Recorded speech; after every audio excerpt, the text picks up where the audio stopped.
The reason why we ended up here in England was my great-grandfather went with the British to East Africa for the railways, to do the railways, and the generation or the Indian community, mostly Sikhs, quite a lot of Sikhs went to Africa in the early 19th century, and they built the railway, and they ended up working for the railway.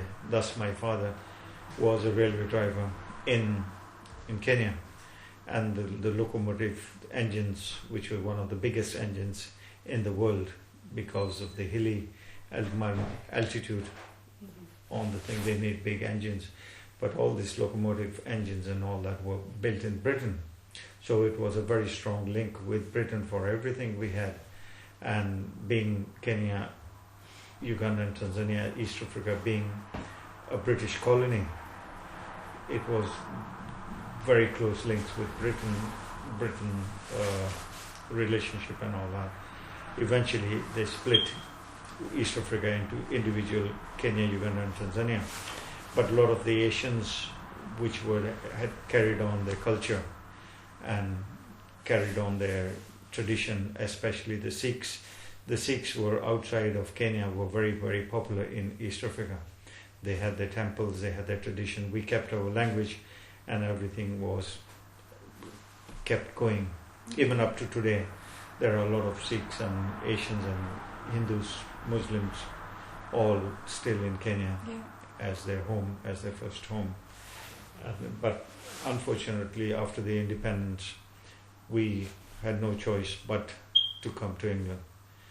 Thus, we ended up in England, and I studied in England, did my electronics diploma in England, and I met an Irish girl from Donegal, Donegal girl, and eventually we moved to Northern Ireland.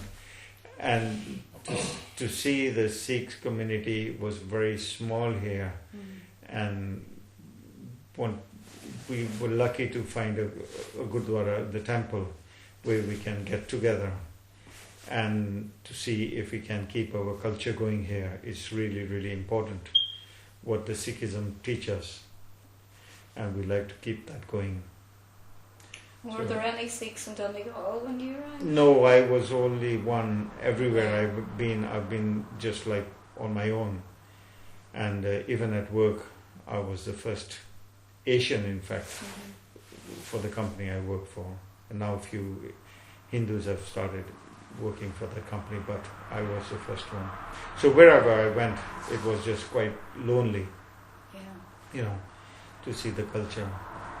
But it is really nice to see now we find a few families, and we're trying our best to make this temple achieve and move forward. Wrote this Kara. Oh yes. And see, we're Sikhs, and we have, we would have the 5 Ks of a Sikh, the true one or the pure one, you see. And Kara would be to remind you to do the good deeds and stuff like that. You wear it all the time, and there's always, in your way when you use it, you can see to do good deeds. And that was one of the Ks. The other one was a comb. And one was a kutch, was like a shorts, long shorts, like, And the other one was your hair long, and the kirpan was the one for protection, like a wee dagger or a wee small that you wear all the time.